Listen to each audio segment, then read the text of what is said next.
Gone just like that. Winston Peters. 1978 he entered politics, and on Saturday night he left it, courtesy in part of a young nat named Simon Bridges. Who? Tony Reid went to find out. Mount Maunganui yesterday afternoon, and Simon Bridges, the new MP for Tauranga, is already attracting a crowd.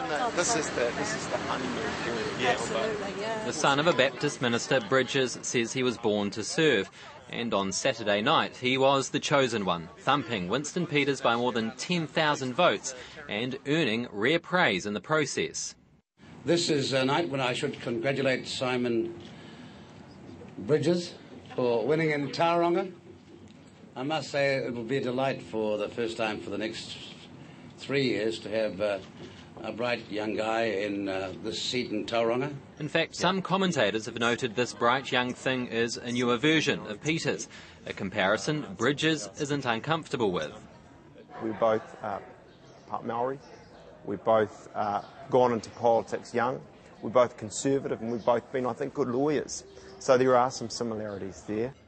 The Bridges CV goes something like this: a law and arts degree from Auckland University, a Masters of Law at Oxford. He was Crown Prosecutor in Tauranga before he decided to stand for Parliament. I've seen a lot of my best mates go overseas, and I've had to weigh up what I'm doing in Tauranga in New Zealand, and I suppose it's a bit of a case of you either put up or you shut up, and I wanted to get in and do something. Bridges didn't just come back from Oxford with a piece of paper.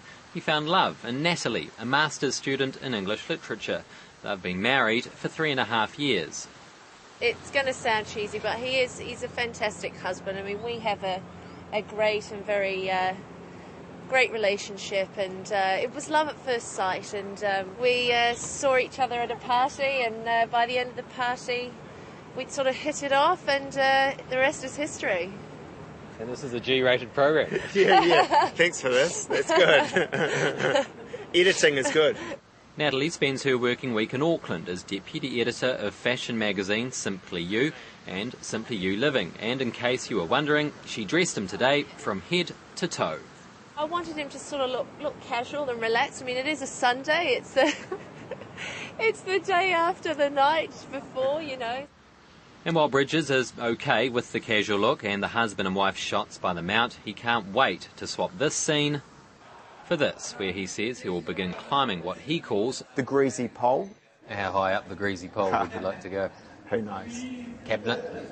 Yeah, absolutely. You know, and I don't think that's something to be embarrassed about. You know, I'm as I say, look, I think the higher up you go, and if you can get into cabinet, you can do more for your community, and I'd love to do that. Between now and making cabinet, Bridges wants to put his legal brain to good use. As a lawyer for the National Party, involved in their Rules Committee, been quite involved in advice on the electoral side of things and the Electoral Finance Act. And I'd like to, perhaps if I can, in a small way, play a role in reforming that area. This is clearly a man who is planning on being around for a while, meaning life for the Bridges is about to get very different. Our lives will never be the same again, and I'm aware of that. But, you know, I only see it as an exciting, start to a new journey, yeah.